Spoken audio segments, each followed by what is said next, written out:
ये किसी भी और दिन जैसा ही एक आम दिन था, पर अंजलि नाम की एक औरत के लिए ये एक ऐसा दिन बन गया जिसे वो कभी नहीं भूल पाएगी।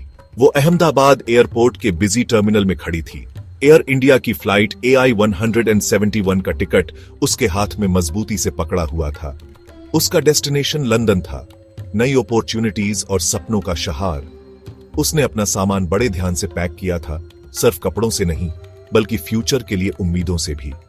उसके परिवार ने मुस्कुराते हुए और आंसुओं के साथ उसे अलविदा कहा था और लैंड करते ही उसे कॉल करने का वादा किया था। सब कुछ प्लान के हिसाब से चल रहा था। एक लंबी जर्नी की एक सिंपल और ऑर्डिनरी शुरुआत जो उसकी लाइफ बदलने वाली थी।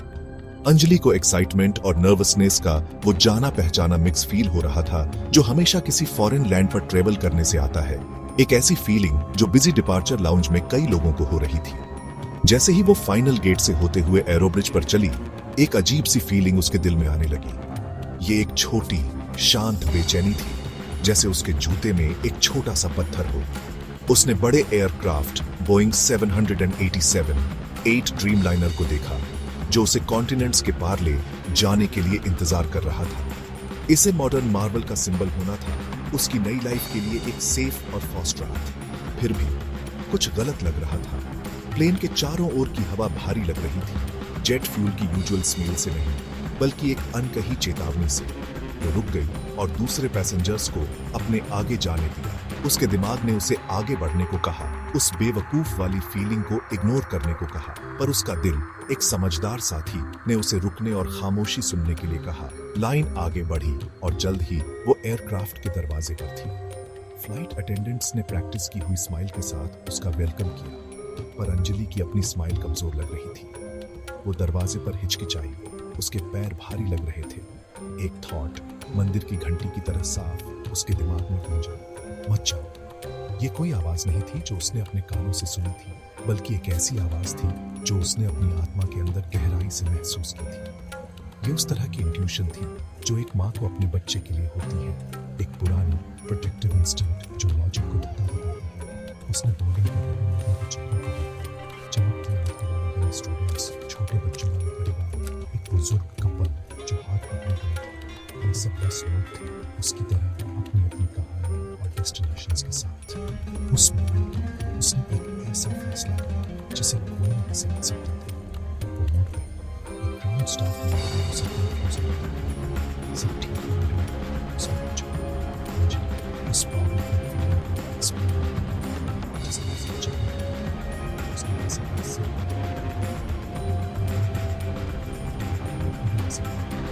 स्टाफ ने उसे समझने की कोशिश की। उसे बताया कि फिल्म इसकी बनी हुई थी और उसको कैसे और अंजलि कुछ नहीं किया। अपनी सबसे इम्पोर्टेंट चॉइस की वो कैसे अपनी सीट 34B खाली छोड़कर। जैसे ही अंजलि टर्मिनल में बैठी अपने तेज दिल को शांत करने की कोशिश कर रही थी, उसने देखा कि AI 171 के लिए फाइनल तैयारियां की जा रही थीं। अचानक एयरक्राफ्ट केबिन के अंदर की लाइट्स टिमटिमाई और बुझ गईं, जिससे प्लेन कुछ पल के लिए अंधेरे में डूब गया। कुछ सेकंड बाद वे वापस आ गईं। उसके तुरंत बाद उसने एक ग्राउंड क्रू मेंबर के रेडियो से सुना कि एयर कंडीशनिंग भी थोड़े समय के लिए बंद हो गई थी। ये छोटी मोटी टेक्निकल ग्लिचेस थीं, ऐसी जो अक्सर जल्दी ठीक हो जाती है और भूल जाती है। एयरपोर्ट स्टाफ एक टाइट शेड्यूल बनाए रखने पर फोकस था। उसने इन इश्यूज को नजरअंदाज कर दिया। उन्होंने अपनी चेक्स पूरी की और एयरक्राफ्ट को लंदन के लिए अपनी जर्नी के लिए तैयार घोषित कर दिया। हालांकि अंजलि के लिए ये सिर्फ छोटी मोटी प्रॉब्लम्स नहीं थी, ये साइंस थे। ऐसा लग रहा था कि प्लेन खुद बात करने की कोशिश कर रहा था, उन लोगों को चेतावनी देने की जो सुनते। उसे लगा कि ये एक हायर पावर से मैसेज था, एक डिवाइन विस्पर जो उसे बता रही थी कि उसका उतरने का फैसला सही था। उसने अपनी गर्दन के चारों ओर छोटा सा पेंडेंट पकड़ा, उसकी दादी माँ का दिया हुआ तोहफा और एक खामोश प्रेयर की। ऐसी फीलिंग्स को सुपरस्टिशन कहना आसान है। हमारी मॉडर्न वर्ल्ड में हमें टेक्नोलॉजी और लॉजिक पर भरोसा करना सिखाया जाता है, फीलिंग्स या फेट पर नहीं। पर कभी कभी लाइफ हमें ऐसे मोमेंट्स देती है जहां हमारी अंदरूनी आवाज ही एकमात्र गाइड होती है जिस पर हम सच में भरोसा कर सकते हैं। उस फ्लाइट में लोगों की रेंज खुद दुनिया का एक छोटा सा रिफ्लेक्शन थी। एक छोटी 3 साल की लड़की थी, शायद पहली बार उड़ रही थी। उसका चेहरा आश्चर्य से खिड़की से सटा हुआ था। यूनिवर्सिटी स्टूडेंट्स थे, विदेश में पढ़ने को लेकर एक्साइटमेंट से भरे हुए थे। उनका फ्यूचर एक खुली सड़क की तरह उनके सामने फैला हुआ था। बिजनेसमैन और वुमेन बोर्ड पर थे, उनके दिमाग मीटिंग्स और कॉन्ट्रैक्ट्स से भरे हुए थे। 80 साल का एक बुजुर्ग आदमी शायद अपने ग्रैंड चिल्ड्रन से मिलने जा रहा था, शांति से बैठा था। उसकी लाइफ की जर्नी अपने जेंटल एंड के करीब थी।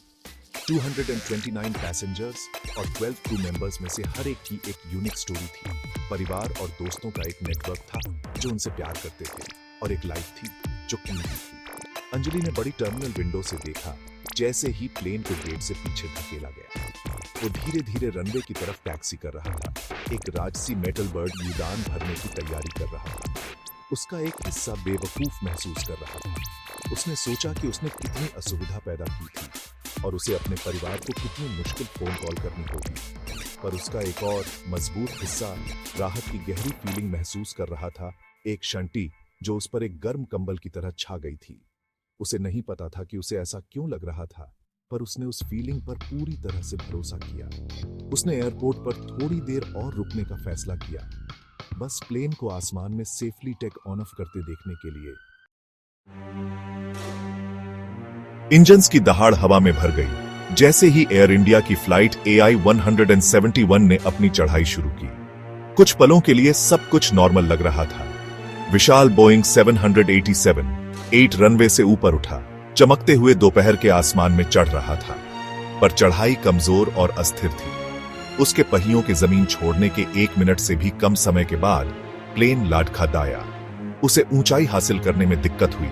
उसके इंजन्स संकट में चीख रहे थे। टर्मिनल से अंजलि ने हॉरर में देखा जैसे ही एयरक्राफ्ट खतरनाक तरीके से एक तरफ झुक गया। वो अब उड़ नहीं रहा था, वो गिर रहा था। वो शानदार मशीन जो ह्यूमन अचीवमेंट का सिंबल थी, अचानक भयानक ट्रेजेडी का सिंबल बन गई। प्लेन किसी खाली फील्ड में नहीं गिरा, बल्कि एक घनी आबादी वाले रिहायशी इलाके में गिरा। वो एक मेडिकल कॉलेज के हॉस्टल से टकराया। टक्कर से एक बड़ा एक्सप्लोजन हुआ जिसने मीलों तक जमीन को हिला दिया। एक बड़ा आग का गोला फूटा जिससे मोटा काला धुआं आसमान में फैल गया। आग भयानक तेजी से फैली। उसने हॉस्टल को अपनी चपेट में ले लिया और फिर पास के एक हॉस्पिटल और 3 और सटे हुए बिल्डिंग्स तक फैल गई। क्रैश साइट पूर्ण अराजकता और विनाश का दृश्य बन गई। जून की साफ धूप में एक बुरा सपना हकीकत बन गया। फ्लाइट में सवार 240 लोगों के सपने एक पल में बुझ गए। ट्रेजेडी प्लेन में सवार लोगों के साथ खत्म नहीं हुई। जमीन पर इनोसेंट लाइफ आग की चपेट में आ गई। आग ने बिल्डिंग्स के एग्जिट गेट्स को ब्लॉक कर दिया, लोगों को अंदर फंसा दिया। हॉस्टल में स्टूडेंट्स थे, हॉस्पिटल में डॉक्टर्स और पेशेंट्स थे, और अपने घरों में परिवार थे। खेलते हुए बच्चे, आराम करते हुए बुजुर्ग और अपनी डेली रूटीन में लगे एडल्ट्स अचानक एक अकल्पनीय हॉरर का सामना कर रहे थे। उनके पास भड़कती हुई लपटों से बचने का कोई तरीका नहीं था। वही बिल्डिंग्स जो उनके लिए सेफ जगह होनी थी, उनकी कब्र बन गई। जमीन पर कम से कम 30 लोगों की जान चली गई। उनकी कहानियां दुखद रूप से एक ऐसी फ्लाइट से जुड़ी हुई थी जिसमें वे कभी सवार नहीं हुए थे। सायरन की आवाज जल्द ही हवा में भर गई जैसे ही फायर फाइटर्स और रेस्क्यू वर्कर्स घटनास्थल पर पहुंचे। पर आग की तेजी ने उनके काम को लगभग नामुमकिन बना दिया। उन्होंने बहादुरी से लपटों के खिलाफ लड़ाई लड़ी। जिसे बचा सकते थे उसे बचाने की कोशिश कर रहे थे। पूरा समुदाय शॉक और दुख की स्थिति में डूब गया। AI 171 का क्रैश सिर्फ एक एयरलाइन डिजास्टर नहीं था, ये शहर के दिल में लगा एक घाव था। ये एक कठोर रिमाइंडर था कि लाइफ कितनी नाजुक है और कैसे एक सिंगल भयानक पल में सैकड़ों जानें जा सकती है और एक समुदाय टूट सकता है। अगले कुछ दिनों में अहमदाबाद शहर ने शोक मनाया। विक्टिम्स की कहानियां सामने आने लगीं। हर एक जीवन के अचानक खत्म होने की दिल दहला देने वाली कहानी थी। खबर में एक चमत्कार की भी बात थी। फ्लाइट से एक अकेला सर्वाइवर, एक आदमी जो इमरजेंसी एग्जिट के पास बैठा था और मलबे से बचने में कामयाब रहा। पर अंजलि के लिए कहानी अलग थी। वो क्रैश की सर्वाइवर नहीं थी, बल्कि एक चॉइस की सर्वाइवर थी। उसकी कहानी फिजिकल एस्केप की नहीं थी, बल्कि स्पिरिचुअल गाइडेंस की थी। वो महिला थी जिसने एक फुसफुसाहट, एक फीलिंग, भगवान से एक संकेत सुना था, जिसने उसकी जान बचाई। उसके आखिरी मिनट के फैसले की खबर दोस्तों और परिवार के बीच चपचाप फैल गई। कुछ ने इसे कोइंसिडेंस कहा, एक लकी गेस। दूसरों ने इसे एक चमत्कार देखा, डिवाइन इंटरवेंशन का एक साफ केस। अंजलि ने खुद अटेंशन या फेम नहीं चाहा। वो शांत रही। उसका दिल अपनी लाइफ के लिए गहरी कृतज्ञता और खोई हुई सभी जिंदगियों के लिए गहरे दुख के मिक्सचर से भारी था। वो जानती थी कि उसके सर्वाइवल को वो लॉजिक से एक्सप्लेन नहीं कर सकती थी। ये एक रहस्य था, एक पवित्र घटना जिसे वो अपनी बाकी की लाइफ में अपने साथ रखेगी। वो समझ गई कि उसे एक दूसरा मौका दिया गया था, समय का एक गिफ्ट जो दूसरों को नहीं मिला। ये कहानी हमें उन इनविजिबल फोर्सेस के बारे में सोचने पर मजबूर करती है जो हमारी लाइफ को आकार देती है। हम इसे कई नामों से पुकारते हैं, फेट, डेस्टिनी, इंट्यूशन या फेथ। ये वो गट फीलिंग है जो हमें राइट के बजाय लेफ्ट मुड़ने को कहती है। वो अजीब सपना जो हमें अपने प्लान्स बदलने पर मजबूर करता है, या किसी प्रियजन को कॉल करने की अचानक इच्छा। ज्यादातर समय हम इन शांत मैसेजेस को इग्नोर कर देते हैं, इसके बजाय रीजन और प्रैक्टिकलिटी का रास्ता चुनते हैं। हम एक ऐसी दुनिया में रहते हैं जो देखी और मापी जा सकने वाली चीजों को महत्व देती है। और अंजलि की कहानी हमें याद दिलाती है कि लाइफ में जो दिखता है उससे कहीं ज्यादा है। ऐसी धाराएं हैं जो सतह के नीचे बहती है, हमें उन तरीकों से गाइड करती है जिन्हें हम कभी पूरी तरह से समझ नहीं सकते। लाइफ एक पल में बदल सकती है, एक रूटीन फ्लाइट ट्रेजेडी में खत्म हो सकती है। वापस मुड़ने का एक सिंपल फैसला लाइफ और डेथ के बीच का अंतर हो सकता है। 171 की कहानी भारी नुकसान की कहानी है, पर इसके अंदर अंजलि की कहानी छिपी है। अपने अंदरूनी आवाज सुनने की शक्ति का एक शांत प्रमाण। ये हमें थोड़ा और फेथ रखने, अपने दिल की फुसफुसाहट पर ध्यान देने और यह याद रखने के लिए सिखाती है कि कभी-कभी सबसे लॉजिकल रास्ता सबसे बुद्धिमानी वाला नहीं होता। शायद सबसे बड़ा सबक पूर्ण कृतज्ञता के साथ जीना है, क्योंकि हम कभी नहीं जानते कि कौन सा अदृश्य हाथ हमारी जर्नी को गाइड कर रहा होगा।